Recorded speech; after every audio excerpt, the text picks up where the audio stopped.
besluit vir 'n hele klomp mense, onder andere mense met gesiggestremdheid, en dan ook die onderrig van kleiner tale wat nie meer so gereeld onderrig word in die wêreld nie, en dan ook die vroeë ontwikkeling van wiskundige vaardighede. En veral laasgenoemde twee, dink ek, is iets wat ons in ons land baie nodig het.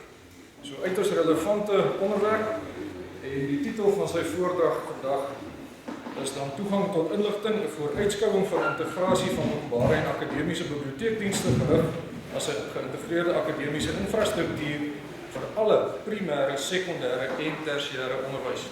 Ons luister graag professor Jacques. Baie dankie. Ek wil begin weer 300 jaar te dink met so 100 sekondes en die nie minder nie. As ons kyk na die ou dae, sien die mense 1700s, boeke het begin, toe koerante, toe klankopnames, toe kom die radio, toe rolprente en toe kom televisie. Alles toegang tot inligting. En toe skielik gebeur baie interessante dinge in die 1990s, internet 1.0. Al daai goed beweeg toe binne in digitale ruimte en is toe beskikbaar aanlyn. En baie van u dink nog basies in gebruik die internet op hierdie module. Maar vandag sien ons dat dis nou internet 2.0 en dus het ons nog al daardie toegang en baie is daar nou die interessante sprong dat jy nou alles in hierdie wolk of cloud kan sit en so aan jou data word aanlyn geplaas. Maar ek sê, geweldig interessante deel wat my kom, en dit is die skep en gebruik van inligting. En ek noem soos hierso blockchain, is 'n besonder interessante nuwe konsep wat Bitcoin opgebou is, en jy kan baie interessante data aanlyn plaas en dinamies daardie data bewaar dat niemand dit kan verander nie, omdat dit deur soveel plekke repeterend dieselfde data gehou word en dieselfde toestemmings is sodat jy nie kan inkom om dit te verander nie. So sosiale netwerke, Facebook, Twitter, Instagram, LinkedIn en sovoorts waar mense baie dinamies inligting deel, gebruik en skep. Intydse dienste soos effektebeurs, handel, verkeer, weer ensovoorts. Selfs waar ek woon in Amerika, net voor ek huis toe gaan in die middag kyk ek baie keer na die wolke wat oorbeweeg van is besig om te reën en ek is op my fiets, dan sien ek oor so 10 minute is daar omtrent 15 minute breek, dan kan ek vinnig huis toe ry en dit werk. So besonder wat die intydse inligting wat mense beskikbaar het, leerbeheerstelsels, samewerkingsnetwerke soos almal is dieselfde dokumente, Google Docs en sovoorts werk. So die hele internet is nou 'n besonderse platform waar almal gesentreer is. Nou in hierdie konteks, wat gaan gebeur as ons sonder internet is? Daar is by die Flintstone, vertel jy waar jy jou gaan bevind as jy glad nie meer internet het nie. So ek dink ons almal sien die punt dat sonder die internet in die toekoms, hierdie digitale kuberruimte waarin ons beweeg en hoe belangrik hierdie is in alle fasette van ons lewe, meer en meer, kan ons nie leef nie. So met hierdie benadrukpunt wil ek nou op Suid-Afrika fokus en sê, waar staan Suid-Afrika nou? En hoe gaan die opkomende geslag bedien word? So kom ons kyk 'n bietjie na waar Suid-Afrika staan. Ek kon soveel data vir die bring in hierdie verband, maar ek het besluit dat ek gaan net 'n paar selektiewe punte aanraak. Eerstens dat ons van bekend is natuurlik is die kostes. Suid-Afrika is baie duur, soos jy hier kan sien, en die res van die wêreld is heel wat goedkoper en ons het hier 'n probleem. Dis ook hierdie data must fall konsep. Kyk byvoorbeeld 1 gigagreep kos jou R11 in Indië, 22 in Nigerië, R32 in Namibië en R149 in Suid-Afrika. Definitief 'n probleem. As mens kyk na hoe ons onsself belemmer en hierdie moet aangespreek word. So ek is heel so bly om te sien hier is definitief beweging in hierdie geval. Hier is nou baie dinge ter sprake hierso en ek wil nou nie na almal verwys nie, maar natuurlik die klassieke Afrika en Europa vergelyking wat baie mense sê is glad nie van pas nie, maar ek dink soms sien mense interessante raakpunte van waar ons kort kom. So daar is plekke wat ons nie te sleg is nie, as mens kyk na die goeie punte soos mobile cellular subscriptions, daar is so internasionale bandbreedte vir internet gebruik en so daar doen ons redelik goed, maar ook as mens kyk na die onderkant hierso, dan sien jy soos household with internet users, fixed broadband subscriptions en active mobile broadband subscriptions. Sien jy hoe swak Afrika in daardie gebiede doen, ook met tersiêre onderwys soos ons reeds voorheen gesien het as 'n groot probleem. So, ek dink ons sien duidelik die punt hierso. So, ook mense wat tuis internet toegang het, Afrika op 10%, en kyk Europa op oor die 80%. En by skole, dis van 'n ander databasis wat ek daardie inligting betrek, van skole ongeveer in 2013 het ongeveer 9% by skole goeie internet toegang gehad. So ons sit met 'n groot probleem in Suid-Afrika en hierdie moet aangespreek word. Nou wil ek kyk na die toekoms en ek sê, ek rig my hele fokus vandag op die kind. En ek gaan 'n morele argument aanvoer, 'n strategiese argument en 'n gevolgtrekking maak. Met die morele argument wil ek begin by 'n interessante ding wat ek gelees het oor Chinese onderrig in die 1800s. En dit het my verbuister toe dit lees. In die 1800s het die Chinese soort van met selfvoldaanheid gesê, die Japaneese stel hulle self oop aan onderwys van enige plek. Ons het die ware onderwys wat deur die eeue bewys is. Ons studente leer op die 4 klassieke maniere van skryf. En as jy daar die 4 klassieke maniere van skryf bemeester, dan kan jy sê, dis goed belese. En wat doen die Japaneese met hulle kennis wat hulle van enige plek intrek? Natuurlik, ons het gesien dat die Chinese onderwys stagneer het en goed wat irrelevant geword het. En die Japaneese het geweldige bloei vooruitgang gemaak op industriële gebied en vele ander gebiede en die Chinese het besef. Dis 'n groot fout wat hulle gemaak het. Daai stagnasie wat hulle gesien het as hulle eie bewaar, was in waarheid net stagnasie en het hulle nie nuwe kennis verwelkom nie. So, as 'n mens jouself in 'n posisie plaas waar jy nie nuwe kennis kan inbring, maar jy stagneer in 'n ou skoolboeke, dan weet jy het 'n groot probleem. So, ek tref die verband tussen daai Chinese voorbeelde vandag. As jy nie digitaal 'n infrastruktuur het wat aan jou studente digitale geletterdheid bied en daai vermoë aan hulle bied om daai kennis te trek, plaas jy jouself in daai Chinese posisie. Nou, hoe word 'n beskawing gemeet? Persoonlik meet ek 'n beskawing aan hoe dit die swakkeres behandel. Byvoorbeeld die ouers van daar. Hoe behandel 'n beskawing hulle ouers van daar? Is dit met respek of word uitgewerp en hulle is nou afgeleef en afgeskryf? En swakkeres is natuurlik die soort van ander godsdienste is, ander kleure is, vrouens, mans, hoe vrouens baie keer swak behandel word, kinders. En spesifiek wil ek vandag fokus op kinders. En van dit is vir my 'n baie belangrike punt. Ek luister nou na die praatjies wat ons sopas gehad het deur Frater en ek sien daar's baie interessante punt dat ek wêreldwyd sien. En dit is ons praat van agtergeblewe skole of arm skole. By my is dit fundamenteel 'n geweldige probleem. En ek wil 'n religieuse persoonlike waarde by u met u deel. Dit is ek sien elke kind as 'n kind van God. Met ander woorde, ek sien 'n kind as 'n arm kind en 'n ryk kind. Met die waardigheid van elke kind is vir my gelykregtig. En dis om onderwys vir kinders te bied. Sê nie dis net 'n ryk skool of 'n arm skool nie. Daardie moet aangespreek word dat alle kinders 'n regmatige kans tot 'n goeie onderwys kry. En jy sal sien daardie punt word baie sterk gemaak in hierdie aanbieding. So dat elke kind sy potensiaal kan ontgin. Hoe treurig is dit nie as 'n mens sien en jy ontdek iemand, soos byvoorbeeld jy reis deur Afrika en hier staan 'n arm man en hy wil jou sy kunswerkies verkoop, maar ek sê kunswerkies, maar jy staan terug in respek vir die man se talent. Maar hy vra maar net R20 asseblief. Omdat die persoon nie daai regmatige toegang het tot die mark nie. En dus is daar die waarde wat daardie persoon tot die wêreld kan voeg, half genegeer deur sy omstandighede. En dis wat vir my besonder sin maak met kinders, is dat ons seker maak dat die toekoms beplan word dat elke kind 'n regmatige toegang het tot 'n volheid van kennis om hulle eie talente te ontwikkel. Nou die strategiese argument is dit. Ek dink ons druk terug aan apartheid en as dink een wat ek sien wat ek seker is, meeste van ons raak sien.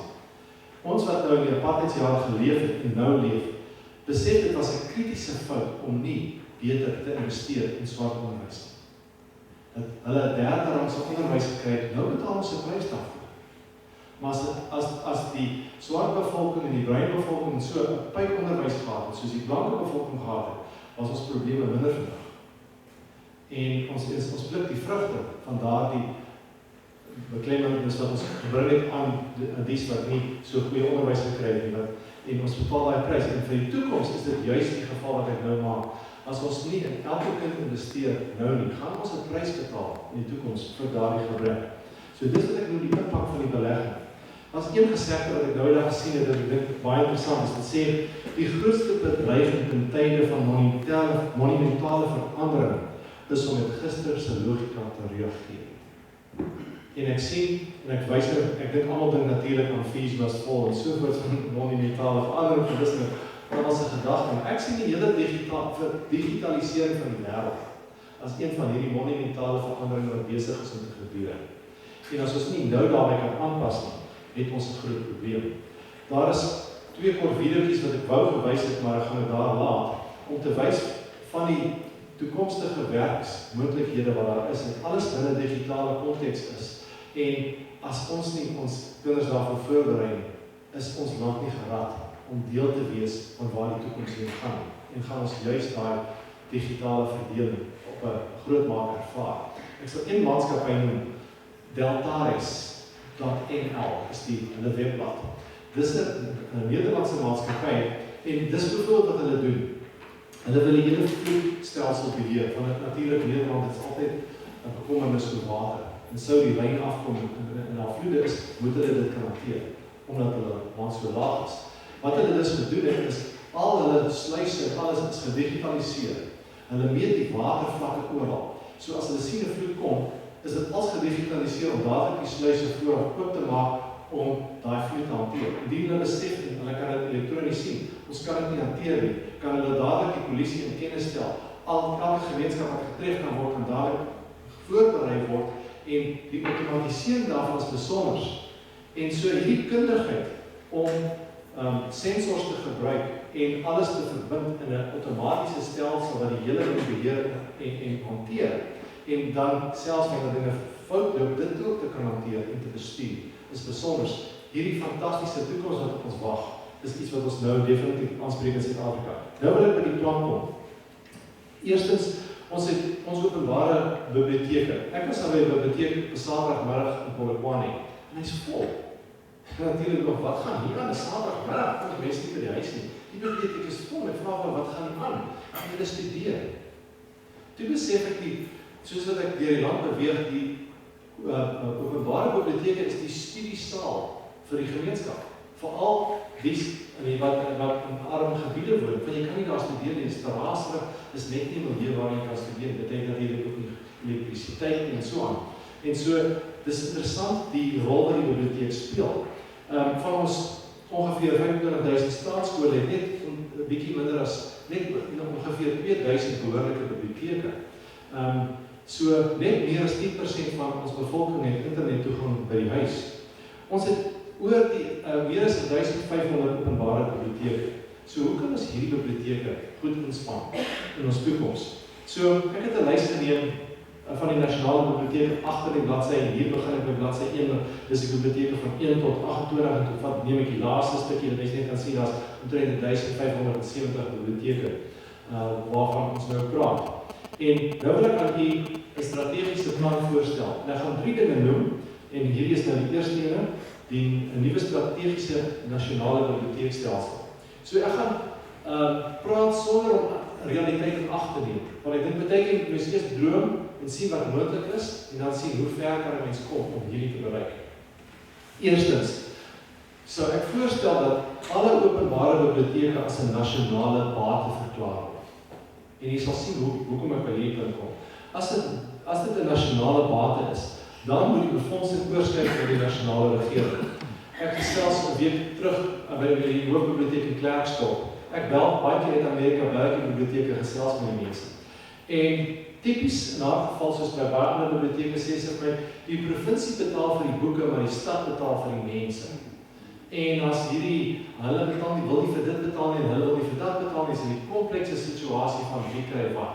En daar's verskillende stelsels wat die boeke hanteer. Ons wil nie na die provinsie se stelsel oorgaan nie, ons wil ons eie bou wat ons net vir die stad het, en dit is nie 'n lekker situasie. Dis 'n mengelmoes van 'n probleem waarmee jy sit. So as ons daai befondsing totaal kan nasionaliseer, dan het 'n mens beter effektiewer beheer om te kan toepas wat jy moet doen. Tweedens, optiese veselnetwerk verbind alle biblioteke.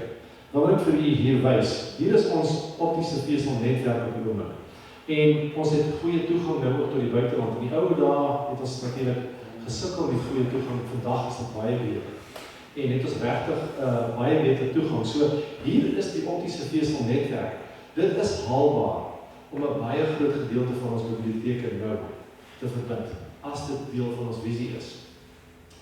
Die vierde punt is dat alle biblioteke moet Wi-Fi toegang verskaf.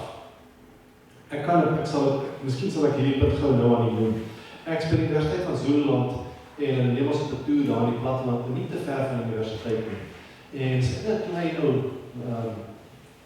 village, en ons is by die biblioteek en vra een van die mense daar, hoeveel van die mense hier studeer by NISA? En een van die assistente sê, ek studeer by NISA. Ek sê, hoe werk dit? Gebruik jy die biblioteek? Wel, nie eintlik nie, ek kry alles maar deur die pos en so. En ek sê, ja, en dan 2 maal die jaar gaan ek Durban toe, dan kom ek iemand en gee hulle lesing daar. Toe dink ek, as hulle nou behoorlike internet toegang hier het, en hulle het goeie wifi en het 'n tablet, dan kan die NISA al hulle materiaal en hulle video's so beskikbaar stel en hy kan dit daar in die biblioteek gebruik. Of dit aflaai en by sy huis gaan gebruik. So dis nog 'n baie primitiewe stelsel wat hy gebruik om by NISA te studeer. So ons het 'n nasionale netwerk wat beskikbaar is wat ons optiese vesel betref, en as ons dit by die biblioteke inskakel, dan kan jy sien dat daar soveel beter dienslewering wat aan die studente gelewer kan word. Dan openbare biblioteke ondersteun die landse onderwysstelsels. Dit gaan vir alle vlakke van onderwys. As mens hierdie infrastruktuur het wat 'n student met 'n tablet by die biblioteek instap en is gekonnekteer, dan kan mens dadelik sien wat 'n geweldige voordeel dit kan bied om met die skole saam te werk. Jy kan nou, soos jy nou kan sien, sal sien wat ek gaan noem is, met al hier wat hulle noem op Engels OpenCourseWare, as jy boeke beskikbaar het wat hulle kan aflaai, en so, dan is daar nie daai kompetisie van nou met 'n boek, kom die studente beteken of liewer die leerlinge van die skool, hulle doen ietsie oor Antarktika. Die eerste seentjie wat inkom, hy wil die boek oor Antarktika dadelik uitneem vir 2 weke, hy die boek, en dan kom die res van die seentjies en dogtertjies net te laat, en sê hulle ook 'n boek oor Antarktika, nee, hy is reeds uitgeleen, kom oor 2 weke terug. Daai probleem is daar iets van die verlede, want jy het die hele internet nou, as jou basis. So, dan mobiele rekenaars soos dit genoem het, tablette en so, dit skep die hele prentjie, dat ons die hele digitale infrastruktuur verander en aanpas, sodat ons werklik diens kan lewer aan studente. Dat hulle nie aangewese is op ou boeke, op boeke wat sal of nie sal kom nie, maar dat ons almal deel is van 'n daai netwerk. Nou die 2 laaste punte, ek net een oor hierdie oop leer materiaal of OpenCourseWare. Ek werk al sedert 2003 in hierdie veld, maar eie webwerf is deel van hierdie kursus oor Afrikaans en so aan, om dit te bied. Dit is 'n ryk wêreld. Ek kan vele lesings hieroor lewer. Natuurlik, as mense hierby inskakel om dit ook in Afrikaans te vertaal en in al ons amptelike landstale, is ook 'n wonderlike projek van skoop. Dis gratis, daar's nie kopiereg nie en so bied ons 'n geweldige rykdom. Om hierby in te skakel, dink ek, is strategies krities. Dit het goeie momentum wêreldwyd en ek dink ons kan hier 'n groot verskil maak om regtig ons land se probleme aan te spreek. Maar ek vind dat ons altyd maar die tradisionele ding doen. Ons sê, vra vir tenders om die boeke te skryf en ons betaal hulle groot geld en ons herhaal daai proses oor en oor. Dis tragies om te sien dat ons nie hierdie denke reeds sterker staan in hierdie denke. En nou wil ek iets nuuts aan die voorstel wat heelwat nie meer bekend is nie. Hier, 'n vriend van my het hierdie projek begin, dis e-granary. En ek het hom gebel net voor gekom het om die nuutste data uit te kry. Basies, dis die internet in 'n boks. Hy het besluit, hy gaan soveel as moontlik van die internet op 'n harde skyf sit. En dit dan lewer waar jy jou plaaslike netwerk kan gebruik, dat almal direkte toegang het tot baie goeie materiaal. So ek wil 'n bietjie wys wat hy reeds vermag het. Dis geïnstalleer by meer as 1300 skole, klinieke, universiteite in Afrika, Indië, Bangladesh, Haiti en 'n paar ander plekke. Dis ook in 16 gevangenisse in die VSA. Die doelwit is in duisende skole, hospitale ensovoorts op hierdie tipe stelsels te hê. En hier is van die goed wat daar op hierdie e-granary is. Hulle kom nou uit met 'n 6 gigagreep. Wikipedia, Khan Academy, die hele Wikipedia is daarop. Project Gutenberg, MIT OpenCourseware, en dan World Bank, soos ek sê, daar is ontsettend baie goed hierop. En baie mense wil baie graag van is alles aflyn. So dis kom hulle glad nie omgee dat dit hier is en hulle weet waarvoor dit gaan. So al die TED Talks is daar en so voort. So ontsettend baie goed hierop. Voorbeelde, een wat ek wil noem is hulle het 'n bediener, 'n 12 volt bediener met 'n battery en dan tablette wat jy kan gebruik. Jy sit alles in 'n tas, jy kom by 'n lokaal, daar's geen elektrisiteit nie, jy deel die tablette uit, hulle leer C++ of HTML of wat ook al daai goed word weer daar gedoen en dis alles aflyn. So 'n besonderse nuwe metodiek om skole in te bring. Nigeria byvoorbeeld gaan nou hulle, ek dink wat ek hier Nigeria gaan byvoorbeeld alle openbare universiteite hierop sit. So plekke waar jy swak bediening het van elektrisiteit en so aan, is hierdie die nuwe toekoms. So ek wil hier afsluit en ek het reeds aan die genoem van die toekomsblik van die wonderlike dinge wat die internet vir ons bied, wat ons moet kan aanspreek. So ons moet ons jonger leerders op die digitale netwerk kry. Al is dit ons nie elektrisiteit nie, ons kan dit doen. En laastens wil ek vir u hierdie dametjie wys. En daar's 'n rede hoekom ek haar vir u wil wys.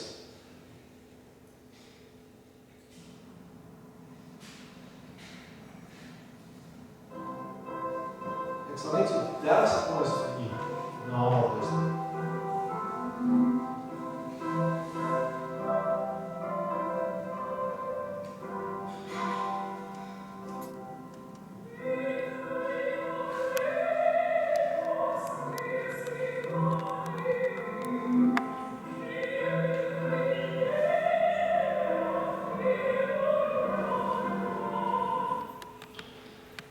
Hierdie Elsa dametjie het in Elliot in die Oos-Kaap groot geword.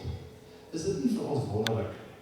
Nou dat sy in Rome, Londen en vele plekke sy al voor vele staatspresidente en so gesing, dat sy haar talent bereik het. Dat die onderwysstelsel haar bedien het, dat sy ergens uitgekom het, waar mens gedink het, 'n Elsa meisie in Elliot, die wêreld is nie vir haar ook. Maar wel dit hier gebeur.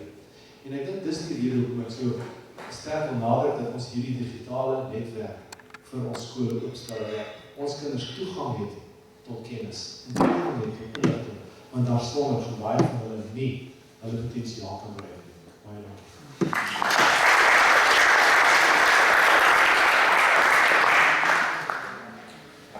Baie dankie professor Kutsi. Ons het so 3 minute vir vrae as daar is.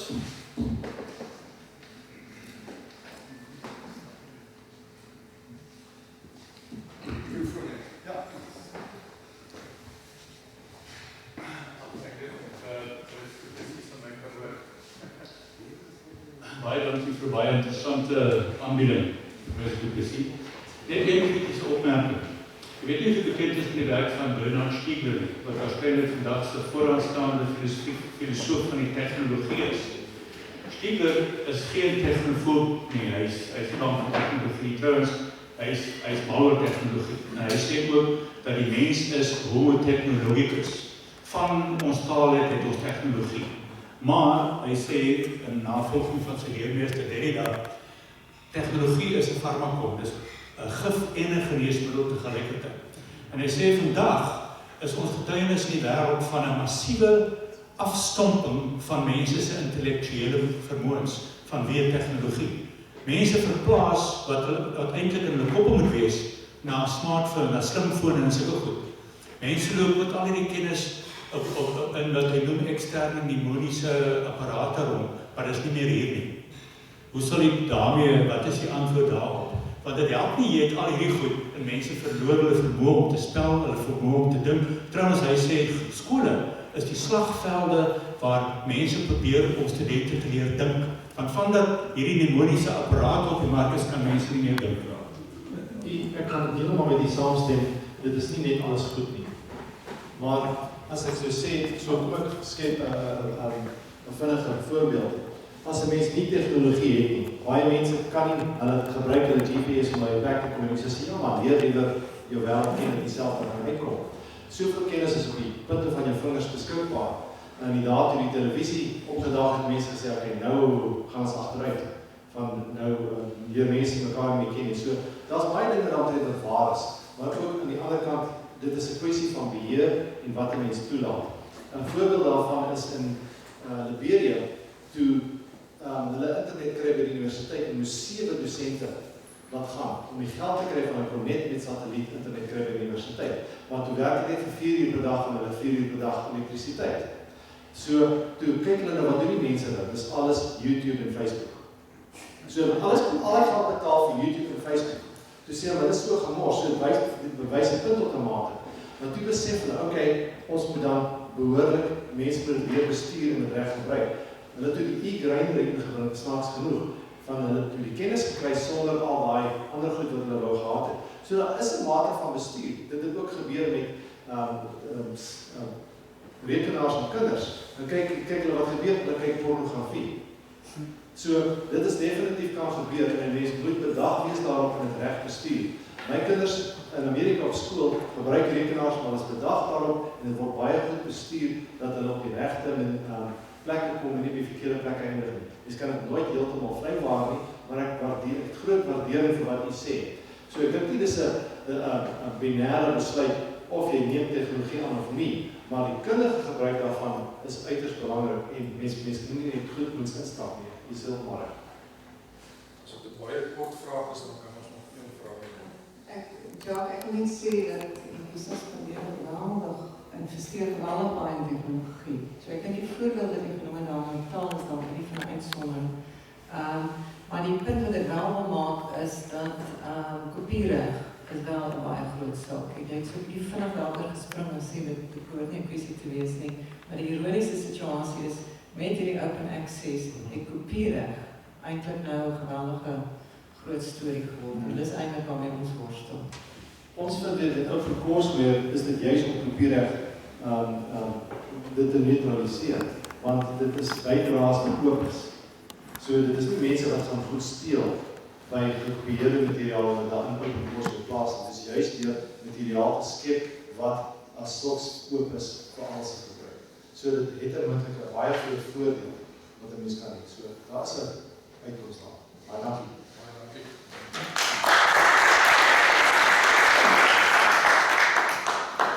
Collega's, ons tweede spreker in die sessie is professor Pieter Verster, hoof van die